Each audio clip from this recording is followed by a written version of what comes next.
In the current environment, we have been in a situation where we were remote, and many of us will be in a situation again where we are remote or in a hybrid learning environment. So here's just some ideas about how to navigate mentoring in the fall of 2020. And it's important everybody feels supported and cared for. You have to be realistic. Nobody has clear answers or experience in how to move forward. Ensure mentees that support is always available. You want to make sure mentees always know you have their back in this difficult time. Check in with each other regularly to assess social and emotional well-being. It's very important that everybody feels that they have someone they can talk to about how they're feeling at the time. Practice and certainly model self-care. Share your self-care ideas with your mentees. What works for you? Maybe it'll help them. Make sure that they are practicing good time management. Make sure you both have stress relief practices and routines. Make sure that they are getting enough sleep, exercise, and have control of their diet. When you're under stress, you as teachers and as family members, parents, and just people in the world understand what stress does to sleep, exercise routines, and diet. Making sure the mentee knows that they don't always have to have everything done right away, that they need as much time to take to themselves as they need to be effective. And you want to avoid for yourself taking on the mentee's problems. And make sure you know it's okay for you to ask for help, and make sure mentees know where they can turn for various types of help. It's going to be very difficult for mentors to start a new school year without having the physical contact that we're used to. You want to make sure as soon as possible that the mentees are comfortable with the software and platforms that are used in your district. Provide examples of how they are used, build a library of resources that they can go to, and provide access to professional support. Review the school's plan for maintaining a safe learning environment, make sure they understand all of the protocols, provide guidance on classroom management skills to cope with revised classroom organization and teaching routines. Again, including them as early as possible in collaborative efforts, such as planning for virtual and or hybrid environments. Most schools are going to be planning for both. Working with diverse learners in virtual and or hybrid environments. Again, this is new for everybody. And you'll work through it together. Supporting the continuous assessment of learners' progress and well-being is important, especially in a remote environment. It becomes a very different set of skills. And assessing and addressing persisting gaps and threats to equity and inclusion. So they should know where to turn if they find that they have students who are not keeping up for various reasons, that they don't have the equipment, the understanding, or the resources. So make sure teachers know who and where to turn, that it's very easy for them to understand how to help students or staff who appear to be ill. What is the protocol for students whose parents are not sending them to in-person classes where there are in-person classes? Make sure they know where to turn for students with access and connectivity issues or who are chronically absent or disengaged. Use user information for all platforms. Make sure they know how to get help with technical issues and where they can turn to for technical support. Work with your mentees to devise plans for changes in the work environment, returning to virtual learning for all students or having a new hybrid plan or returning to in-person classes. Be aware that mentees may not have had the same degree of clinical experience as in prior years. Ensure that the mentee has a network of support within the school and district. Encourage participation in professional and informal forums and groups. The more people they are connected with, the more support they have for success in that school. Open lines of communication are going to be crucial. Encouraging supportive contacts from administrators will be also crucial. Make sure you understand the district's reopening plan so you can help the mentees understand it. Ensure that mentees have tools to assess unfinished student learning that may have resulted from interruptions and all that gap assessment. Guide mentees through changed curriculum and student achievement goals. Make sure they are up on the latest changes to whatever standards may have been impacted. Make sure you and your mentee have the latest information on evaluation protocols. Help mentees establish routines for both in-person and virtual learning. Classroom routines for virtual, hybrid, and in-person. Office hours. They should have office hours so that work doesn't leak into personal life. Also, so students can find help when they need it. So having those office hours will be crucial for both the students and the parents.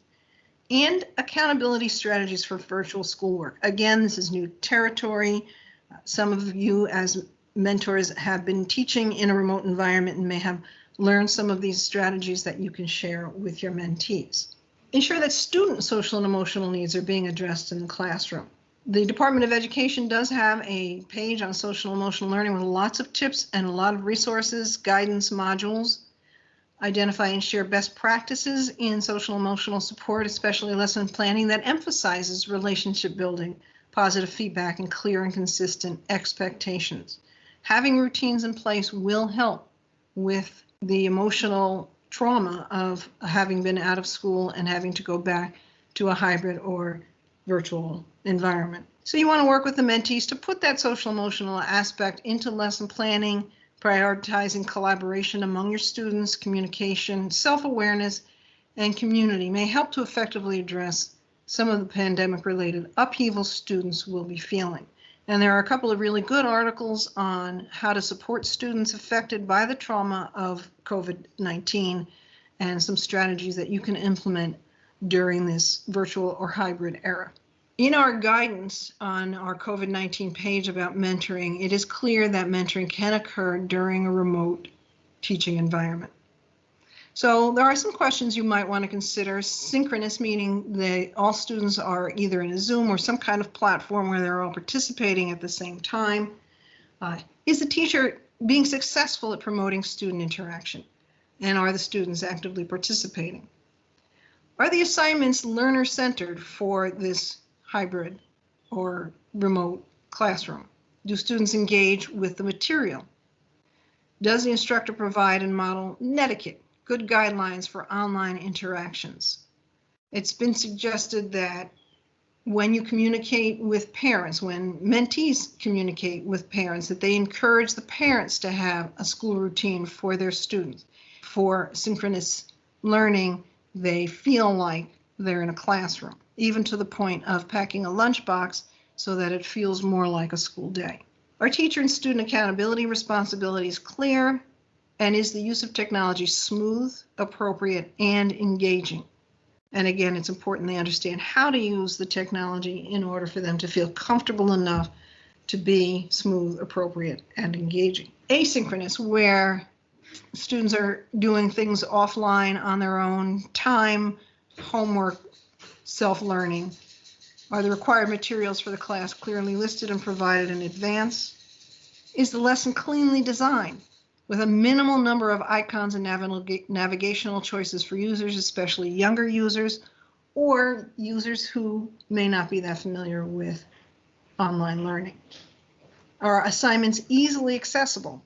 Again, a minimal number of clicks so they don't get lost in trying to find the class and their assignments. Is the lesson layout, navigation, and design consistent throughout? Are they ordering things the same way in their learning modules? Are they maintaining consistent type size, font, heading styles, nothing gimmicky, all clean and professional looking? Is content chunked into manageable portions? And is there a minimum amount of scrolling required? Make sure mentees aren't using pages and pages of online text for assignments. That's not particularly engaging and not successful in the research. You want to make sure that it's chunked and that they can access the material pretty easily.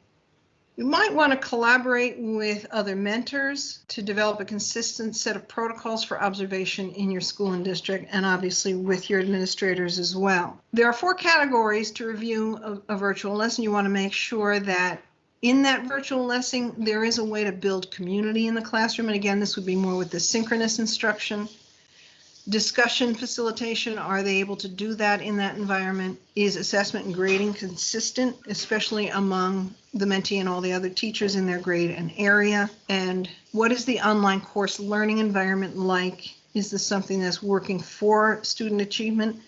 Again, this would be a reflective conversation with your mentee on how they believe their online course learning environment is going. Is it being implemented as they want it, and is it resulting in the student learning that they need? And you'll want to focus on the same things you focused on before. Make sure that you've agreed on what you're observing in their remote classrooms and that the reflective conversations are guided by the mentee. Assist the mentees in developing classroom rules, procedures, and disciplinary interventions. Again, this would be same as for in-person and remote. Having a routine will be reassuring to students and new teachers. It's crucial in a remote environment. Make sure mentors are aware of the various support teams and strategies to help struggling students. This will remain the same whether remote or hybrid. Provide contacts and information on the INRS team and any tiered systems of support active in your school. You want to guide your mentees in establishing parent-guardian communication procedures that comply with your district norms and implement parent communication immediately. Parents should feel comfortable communicating with the mentee any struggles they're having or any concerns that they have. Classroom management, again, this is going to be a very different environment for mentees in a remote environment. Ensure that the mentees are familiar with the disciplinary policies in the school and district. Are there forms that they need to fill out if they have a disciplinary problem in their classroom? Where can they find information?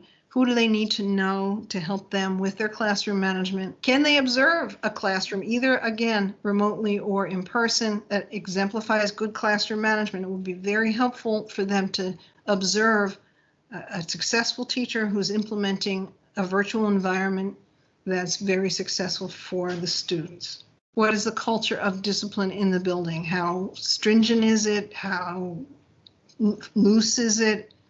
Mentees want to be consistent with the way things work in that school and district. There are different modes of mentoring. Directive, this is how things work. Collaborative, let's work on this together. Let's discuss what's going on in your class that was a challenge for you. And it can be facilitative. Help the mentee figure out where they can find information and where they can identify resources. It's easiest to fall in the directive mode. Overly directive, however, can lead to new teachers feeling inadequate and not being accountable for their own learning. So if they're constantly being told what to do and how to do it, they're not going to gain confidence in their abilities to learn and grow and make their own decisions. And just like any new encounter, any new endeavor, there are phases for beginning teachers.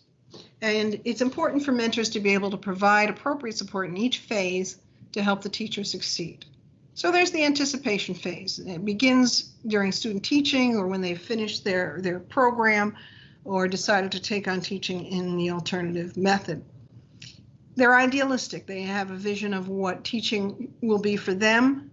These feelings of excitement can last through the first weeks of school. We do have the added piece of anxiety that may accompany teachers in this COVID-19 environment. Then comes the survival phase. It's not exactly what they thought it would be. They're consumed with just getting through the days of teaching. They may spend up to 70 hours a week on schoolwork. It's important, again, at this time to check in and check on their self-care. Are they getting enough sleep? Are they getting in some kind of exercise or social activity? Are they eating well? They will spend a great deal of time developing lesson plans and curricula, and they are tired, but they are maintaining a level of energy at this phase. So they're still early in it.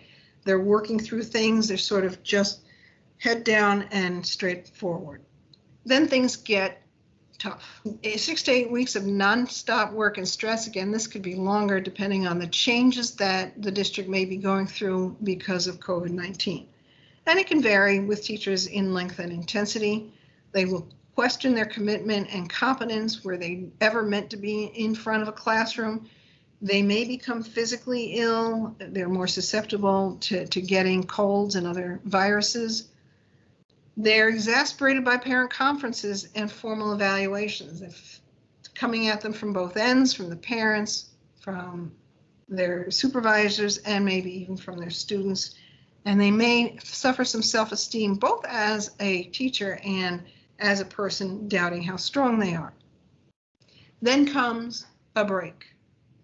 Hopefully we'll have breaks this school year. In January, they'll have a week or so to gather themselves. Often they return to school rested and invigorated. They can envision the end of the school year. It's now in sight. They've gotten through the first half. They've gotten through the tough stuff. They're going to focus now on curriculum development and those areas of growth that you both discovered. They'll have some long-term planning and teaching strategies in mind, things they can change in their classroom, and can often last into the spring despite ups and downs. And then they're reflecting.